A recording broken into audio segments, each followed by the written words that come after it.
नमस्कार, आदाब, सत श्री अकाल, कसक है, केम छो, hello and welcome to Gate academy. दोस्तों, जैसा कि आप सब जान रहे होंगे, आज का सेशन हम लोग न्यू ईयर से रिलेटेड लेके आए होंगे। तो सबसे पहले आपको, आपके पूरे परिवार को गेट अकेडमी की टीम की तरफ से, मेरे तरफ से न्यू ईयर की बहुत बहुत बधाई हो। Happy new year. ये साल आपके लिए बहुत ही अच्छा रहे, आपके परिवार के लिए यही बहुत ही अच्छा रहे, यही मेरी ईश्वर से प्रार्थना है।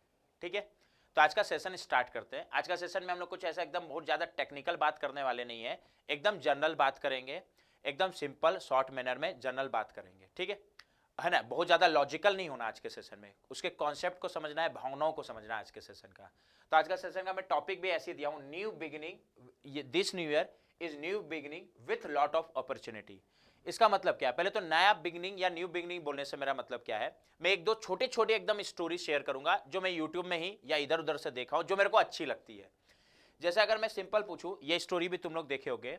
जैसे अगर ये एक ग्लास ऑफ वाटर है, इसमें पानी भरा हुआ है, अगर मैं तुम लोग से पूछूं ये कितना भारी है, कितना हैवी है, इसका वेट नहीं पूछ रहा हूं कि टेक्निकल लगा के इसका डेंसिटी कैलकुलेट करके इसका वेट कैलकुलेट करके बता रहा हूं। वेट तो उतना ही आएगा, अगर ये आधा किलो का है तो आधा किलो रहेगा, एक पाव का है तो एक पाव रहेगा। बट अगर मैं पूछूं कि अगर तुम लोग इसको पकड़े हुए हो तो ये तुम लोग को कितना भारी फील हो रहा है तुम लोग को, तो अगर मैं इसको 2 मिनट पकड़े रहा हूं कोई दिक्कत नहीं है, 10 सेकेंड पकड़े रहा हूं कोई दिक्कत नहीं है, 3 मिनट पकड़े रहा हूं कोई दिक्कत नहीं है। बट इसको पकड़े पकड़े 1 घंटा पकड़े रहोगे तो मेरा हाथ दर्द देने लगेगा। अगर इसको मैं 10 दिन पकड़ने बोल दूं इतना ही वेट का वाटर को, नहीं पकड़ सकोगे, नहीं पकड़ सकोगे। ये इतना ज्यादा मेरे को हैवी लगने लगेगा, भले इसका वेट बहुत कम है, पर ये इतना ज्यादा हैवी लगने लगेगा कि इसको मेरा हाथ टॉलरेट कर नहीं सकता। कहने का मतलब मेरा बात क्या है कि अगर हम लोग को कोई भी चिंता है, या हो सकता है 2021 ऐसे ही लोगों का कोरोना के कारण, या 2020-21 कोरोना या अदर चीजों के कारण थोड़ा तनावपूर्ण गया है।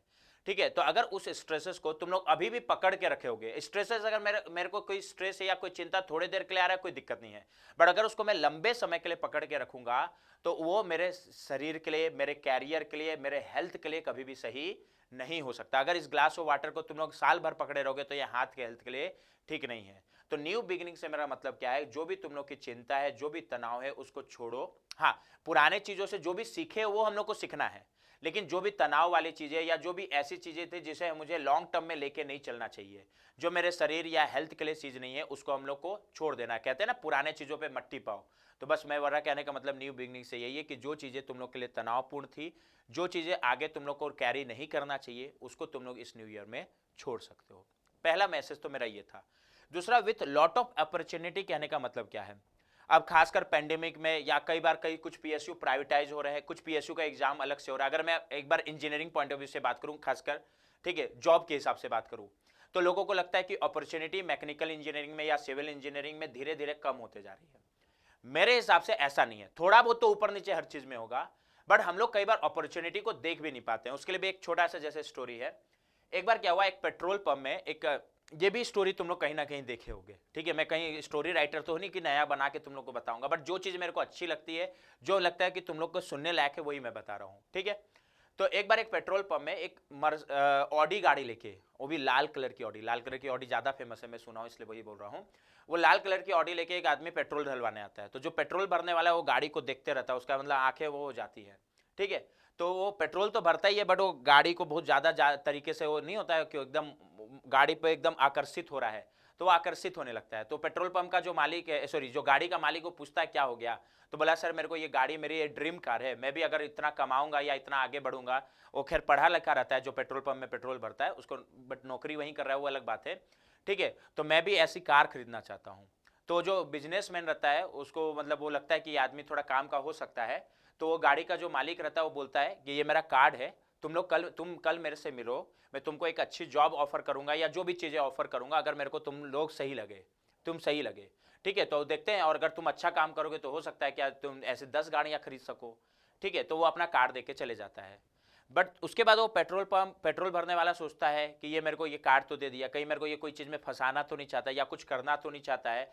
इस तरीके से वो मतलब दुविधा में रह जाता है, और बाद में वो उसको प्लान को ड्रॉप कर देता है कि मैं उससे मिलने नहीं जाऊंगा, कहीं मेरे को नुकसान ना हो जाए, ये भी नौकरी मत चले जाए, और उसको डस्टबिन में डाल देता है। ऐसे करके अब समय बीतता है, 1-2 साल बाद उसी पेट्रोल पंप में एक आदमी और उसी तरीके की गाड़ी भरने में पेट्रोल डलवाने आता है, सेम गाड़ी लेके, बट इस बार आदमी दूसरा रहता है। उस आदमी को वो जो पेट्रोल भरने वाला है वो पहचान जाता है।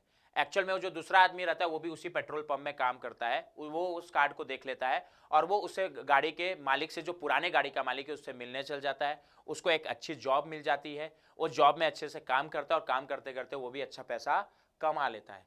कहने का मतलब क्या है, स्टोरी सिंपल सी है कि कई बार अपॉर्चुनिटी हमारे सामने होती है, हम लोग उसको देख नहीं पाते हैं, उसकी वैल्यू नहीं कर पाते हैं, उसको इग्नोर कर देते हैं। खासकर कई बार हम लोग को सीनियर्स बोलेंगे कि सर मैकेनिकल इंजीनियर में अब अपॉर्चुनिटी कम है, जॉब कम है, तो वो हम लोग के दिमाग में बैठ जाता है। और मैं एकदम तुम लोग को रियल फैक्ट बता रहा हूँ, तुम लोग तो अभी पेंडेमिक के उसमें सोच रहे हो ना। 2014 में मैं गेट का एग्जाम दिया था, मेरी 70 रैंक आई थी, मैं आईओसीएल में रिक्रूट हुआ। लेकिन अगर मैं 2011 या 12 के थिंकिंग अपने बात करूं, मैं छोटे से प्राइवेट कॉलेज में ही पढ़ रहा था, तो उस समय मेरे को भी यही लगता था कि मैकेनिकल इंजीनियरिंग में अपॉर्चुनिटी है कि नहीं, खासकर इस कॉलेज में पढ़ते हुए। आगे मेरे को उससे अच्छा तो मैं क्या करता, 12th के बाद मैं ड्रॉप को प्रीफर नहीं करता हूं, बट मैं 12th के बाद ड्रॉप ले लिया होता, और 12th के बाद ड्रॉप ले लिया होता तो मेरे को अच्छा आईटी में मिल जाता, तो शायद प्लेसमेंट हो जाता। जबरदस्ती का मैं यहाँ फंस गया हूँ। लेकिन धीरे धीरे मेरे को समझ में आया कि गेट का एग्जाम होता है, मैंने उसकी तैयारी की, मैं डेडिकेटेड होकर तैयारी किया और आगे बढ़ा। तो वही चीज़ है कि अपॉर्चुनिटी है, हमें उसे पहचानना है और उसको इनकेस करते हुए आगे बढ़ना है। जैसे अगर मैं 2022 से रिलेटेड ही बात करूं, तो अब तुम लोगों को पता है कि मैन्युफैक्चरिंग सेक्टर अब बूम पे है, मैन्युफैक्चरिंग अब शुरू हो गया प्रॉपर, 1-2 साल से तो बंद था, तो उससे भी जॉब की अपॉर्चुनिटी क्रिएट होगी। पीएसयू है, वो गेट के थ्रू रिक्रूट कर रहा है। कुछ पीएसयू लग रहा है अपना अलग से एग्जाम ले रहा है, तो और अच्छी बात है। किसी का गेट थोड़ा बहुत नीचे गया, लेकिन तैयारी तो की हो, बट हो सकता है किस्मत के कारण गेट का एग्जाम नीचे गया, तो अदर पीएसयू का एग्जाम है, तो वो भी तो एक अच्छी चीज है। इस अगर गेट की तैयारी तुम लोग कर रहे हो तो इसरो और बार्क का तैयारी हो रहा है, तो वो भी तो एक अपॉर्चुनिटी है कि गेट नहीं भी निकला तो इसरो और बार्क का एग्जाम निकाल के हम लोग उसमें जा सकते हैं। और भी अपॉर्चुनिटी है, जितने भी एसएससी जेई या इस तरीके के एग्जाम है, आजकल यूपीपीएससी वाले इतना वैकेंसी निकाल रहे हैं। और केवल जॉब के बारे में या गवर्नमेंट जॉब के बारे में या पब्लिक सेक्टर के जॉब के बारे में मत सोचो। अगर कुछ पीएसयू प्राइवेटाइज हो भी गई, मेरी बातों को बहुत ध्यान से सोचना, तो अगर कुछ पीएसयू प्राइवेटाइज हो भी गई या इस तरह होता है, तो वो जॉब तो रहेगा ना, जॉब कहीं नहीं जाएगा, तो प्राइवेट सेक्टर में जॉब ज्यादा क्रिएट होगा। और प्राइवेट जॉब में एक चीज और मैं बताना चाहता हूं, एक बार मेरे दोस्त से बात हो रहा था, वो बैंक में नौकरी करता है, ठीक है, तो वो बता रहा था एसबीआई में एम्प्लॉय कम है, अगर हम लोग बात करें पर पर्सन के हिसाब से, मतलब इतने कस्टमर के हिसाब से कितने एम्प्लॉय होना चाहिए। अगर हम लोग आईसीआईसीआई बैंक में बात करें ना, तो अगर एसबीआई में मान लो, मेरे को एग्जैक्ट डाटा नहीं पता, 50 कस्टमर के पीछे एक एम्प्लॉय है, तो आईसीआईसीआई बैंक में 15 कस्टमर के पीछे एक एम्प्लॉय है। मेरा कहने का मतलब क्या है, प्राइवेट सेक्टर भी जो लोगों को रिक्रूट करने में कमी नहीं करता है, क्योंकि उसको पता है कि अपने कंपनी को आगे बढ़ाना है, तो उसके लिए बंदों की जरूरत पड़ेगी।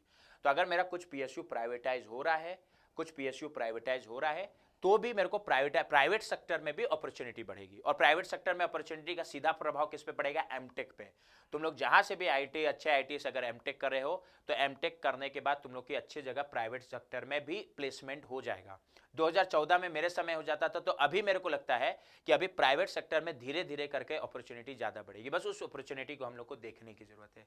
और उम्मीद करो मोदी जी आईआरएमएस का भी वो निकाल दे अपॉर्चुनिटी, फिर वो अलग चीज़ है। बाकी कहने का मतलब क्या है, जो भी पुरानी चीज़ें हैं जो तुम लोग को चिंता में डाल रही है, उसको छोड़ो, अपने आप को टारगेट सेट करके उस तैयारी पे लगो। अपॉर्चुनिटी की कमी नहीं है, उस अपॉर्चुनिटी को पहचानो और उस तैयारी में लग जाओ। जो भी इस बार गेट का एग्जाम दे रहा है, वो अच्छे से गेट का एग्जाम दो, उसके बाद बहुत अपॉर्चुनिटी आने वाली है। गेट का एग्जाम थोड़ा बहुत इधर उधर भी हुआ तो इसरो का एग्जाम है, बार्क का एग्जाम है, और गेट का एग्जाम अच्छा गया तो पीएसयू है, थोड़ा कम रैंक आया तो एमटेक है, एमटेक में भी बहुत अपॉर्चुनिटी मिलेगी, उसकी चिंता करने की जरूरत नहीं है। और जो स्टूडेंट अभी 2023 में फाइनल ईयर से पास आउट होने वाले हैं, उनको तो कुछ नहीं करना है, उनको एक ही काम करना है, 1 साल बस गेट की डेडिकेटेड होके 1 से 2 साल तैयारी करो, जो 2023 में बाहर निकलने वाले हैं। तो यही मेरा छोटा सा मैसेज था न्यू ईयर के लिए। एक बार फिर से सबको हैप्पी न्यू ईयर 2022। ओके।